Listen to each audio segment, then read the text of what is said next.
Alright guys, welcome back to the Golden League 2 Round 3. And we've got Beasty here in the yellow trunks on Delhi.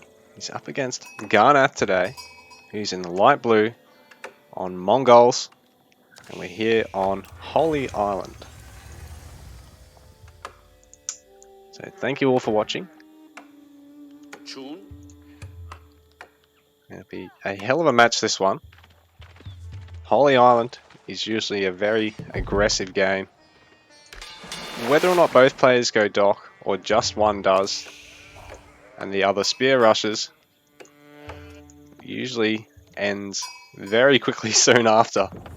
Although I have seen a few games go to age 4, but typically it's one of those maps where when players are in castle onwards, it's usually a pretty much decided game. This isn't to say that there aren't some good comebacks on it, but I've seen some pretty fun to watch stomps on it, actually. Fun for me to watch, not so much for the player involved. But anyway, we got Beasty here going for some fishing. Garnath for the moment, just taking his Ovu, gathering some wood, and looks to be also going for his own dock. Bearing in mind, I guess, the Mongol player going for the Ovu. That sets him back 150 wood. It's going to delay that dock.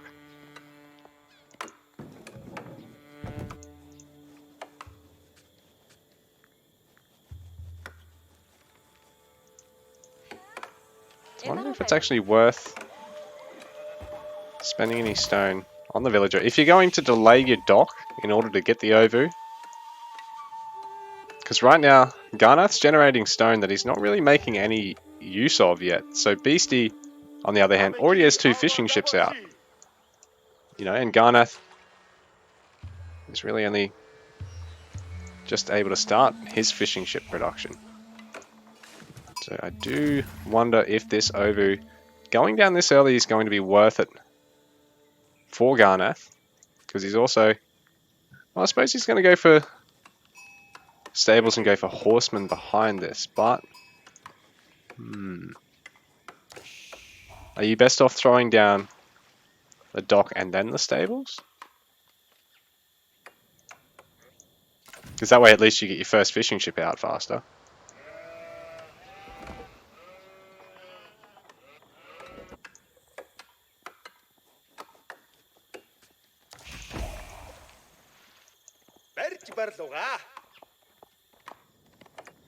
I suppose Garnath's just trying to hit this as quickly as he can, really, but I have to wonder if you're going to go for the Ovu, like I probably, if I was in his shoes, just skip making the dock until you've already got the stables.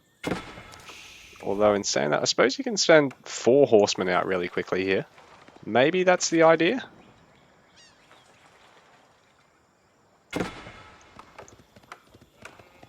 Because this way he gets 2 horsemen and one of them only costs that stone that's been generated from the Ovu. You can afford another set very soon. But Beasty's going to be able to defend this with the barracks pretty quickly here, going for his mosque as well.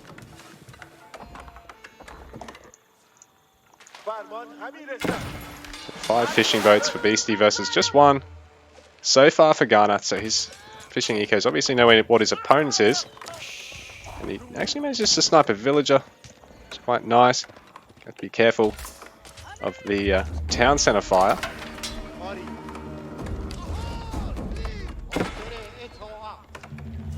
Looks like that first horseman's going to get picked off. And the second one committing to the villager, but he's not going to be able to get him, so good control there by Beasty to save that. And now there's some spearmen on defense, so this next set from Garnath, probably going to have to look at trying to harass the dock instead.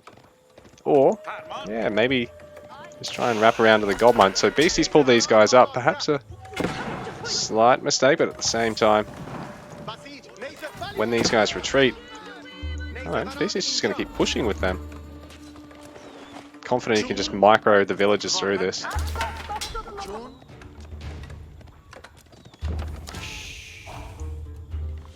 Beasty's going to try and harass with his spears on Garnath's gold mine and force him to make an outpost.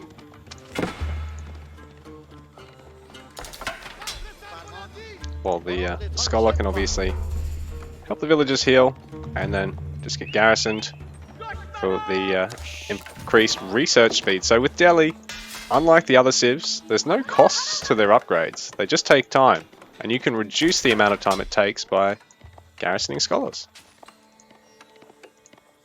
Looks like Beasty repelled off Garnath's gold mine, but he has at least forced his opponent to commit to that outpost.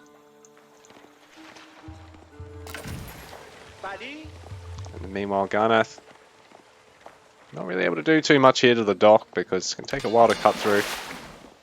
And these spears are in tow.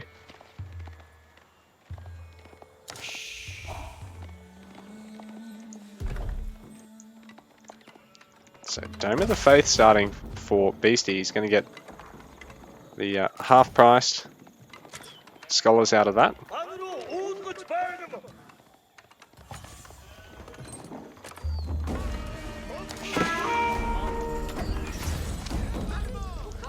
So Garnath finding an opportunity to harass Beasty's gold gatherers once again, but not going to be able to get too much done. Ooh, may now. Beasty going to lose a villager. This other one might be safe. Oh no, Garnath will get it. So Garnath right now has picked off a good number of villagers.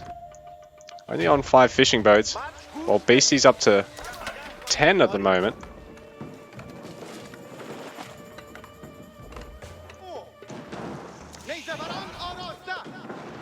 So Garnath ahead by 7 eco population at the moment, but Beasty is a hell of a lot more army at the moment, up to 19 army population.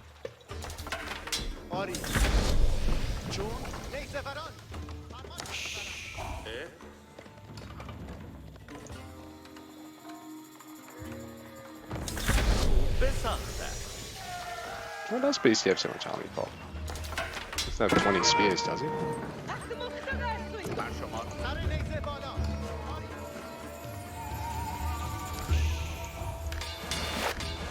So double bagler production starting for Beasty.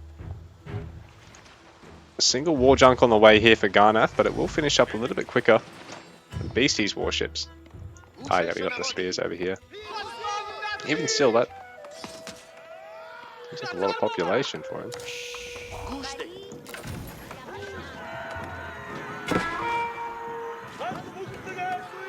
A nice little raid here from Garnath, hoping to get another villager.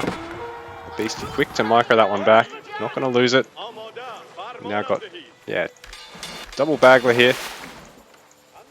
Well, the war junk so far just being used to defend the docks from the land.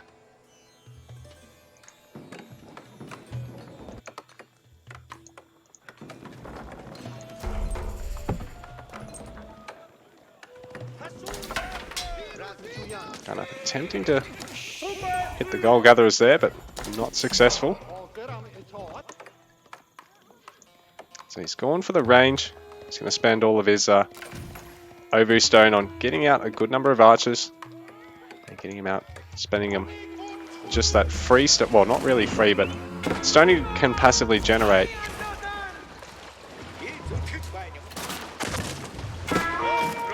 Good bagler control here from Beasty.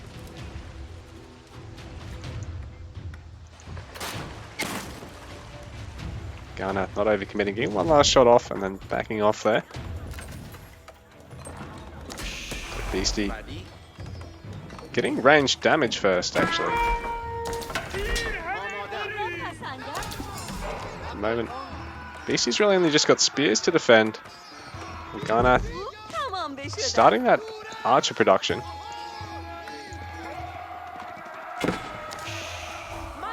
Beasty gonna have to back off now until he can get some horsemen out, while Garnath going to try and raid the gold mine with the horsemen, though I think Beasty's aware of this. He's brought his scholars over to come and heal, and the spears are already there back to defend as well. not overcommitting into a fight they shouldn't be having against archers. Looks like Garnath able to pick off another couple of villagers here. Give himself a nice little eco lead in that regard, but this could be dangerous getting surrounded here in Beasty's woodline. We've also got horseman production now for Beasty, and bearing in mind with a scholar garrison, he's going to be training at double the regular train speed.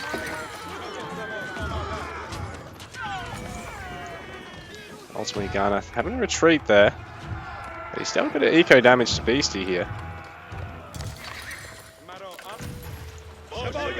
Beasty, meanwhile, amassing a nice navy to deal with this fleet of the war junks of Garnath's.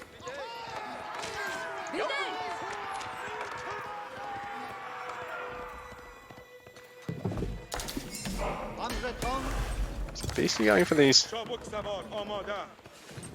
range upgrades. Oh, can he queue two at once? They rework something with Delhi. So he's researching two armory upgrades at once, getting both his ranged damage and ranged armor. Hasn't actually started making any ranged units yet, but I believe this is actually going to benefit his warships as well.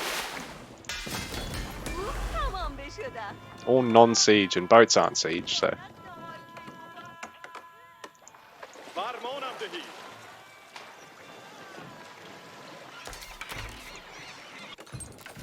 So those upgrades could be really nice for Beasty, considering Garnath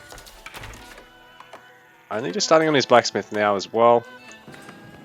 Saying that he could have the upgrades kick in time for the ranged damage. He's just going to be a little bit late on the ranged armor relative to Beasty here. And he's in a good spot with Eco Pop. But Beasty already going to capture that sacred site. He's able to do so as a unique Delhi mechanic with one of the upgrades he can get from the mosque. Actually, I've forgotten the name of it now. Well, this tower for Garnath could be quite punishing, forcing Beasty to have to go on this rear wood line. Garnath trying to interrupt this at the right time, but he's just a tad late, and Beasty's able to secure the sacred site.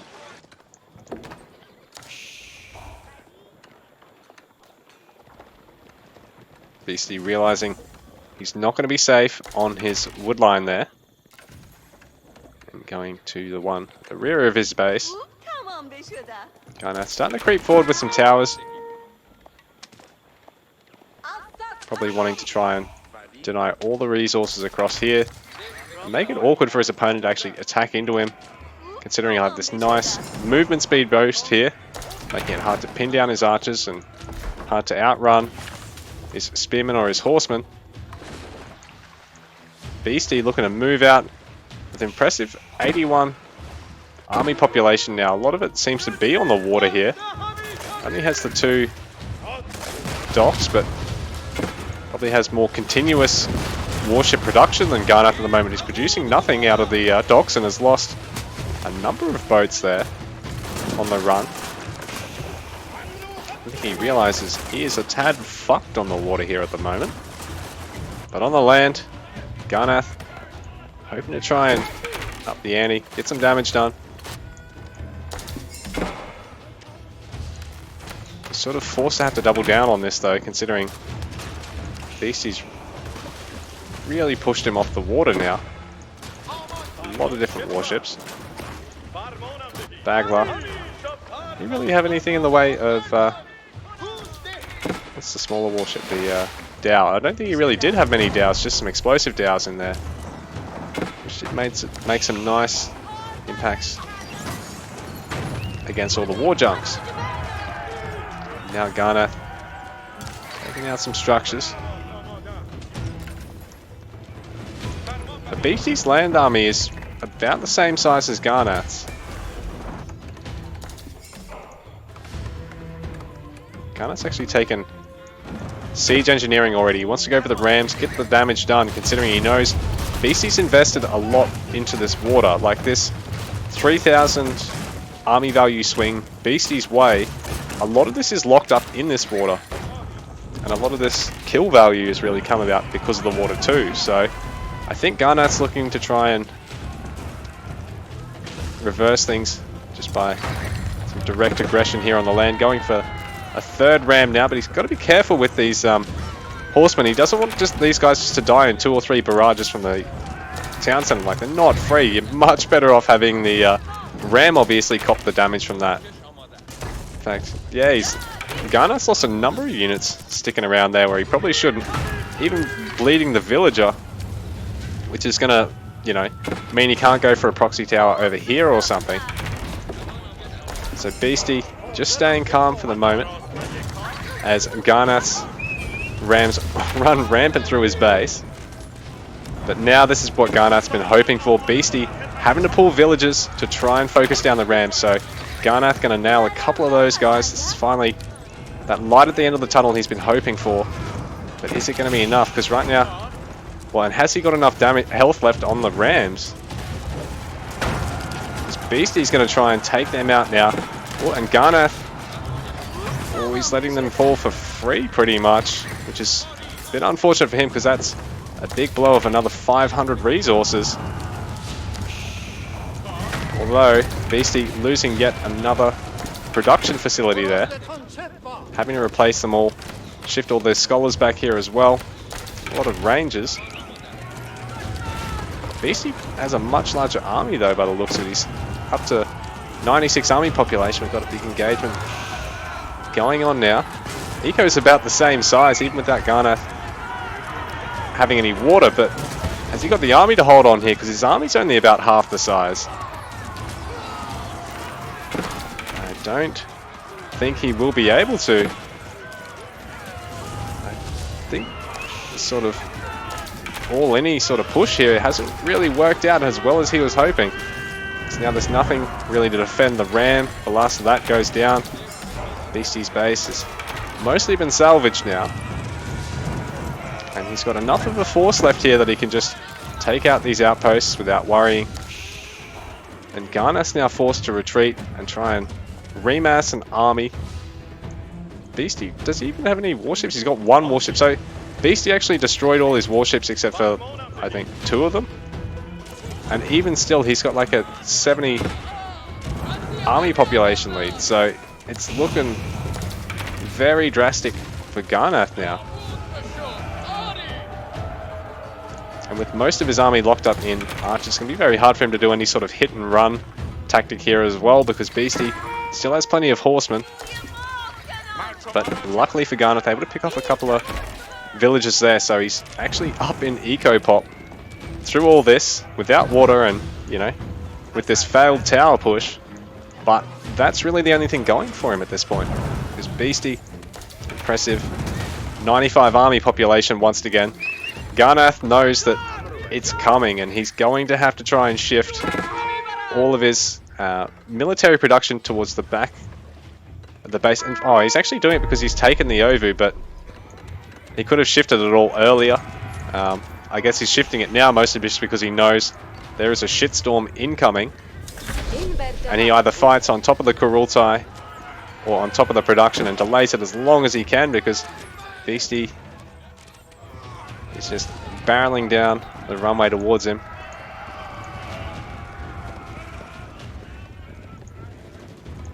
In fact, the Kurultai having to be redeployed, and there's no units to actually really fight underneath it and take advantage of that damage steroid and the health regen that structure offers.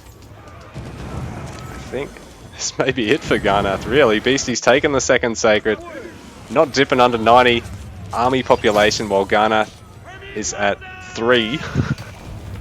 Garnath having taken age 3 through all this, so he can get the man-at-arms out, and they are very, very cost-effective against this comp. So Lancers, man-at-arms out just in the nick of time, but I don't know if you can fight a 90 army population differential just with the whole heavy units excuse. I don't know if it's going to work, particularly against the Civ like Delhi, where you've got a lot of these early priest units, early religious units just to heal everything through it all. So Beasty now taking castle himself. Garnath, knowing that he can't hold out against heavy units backing this up, taps out there.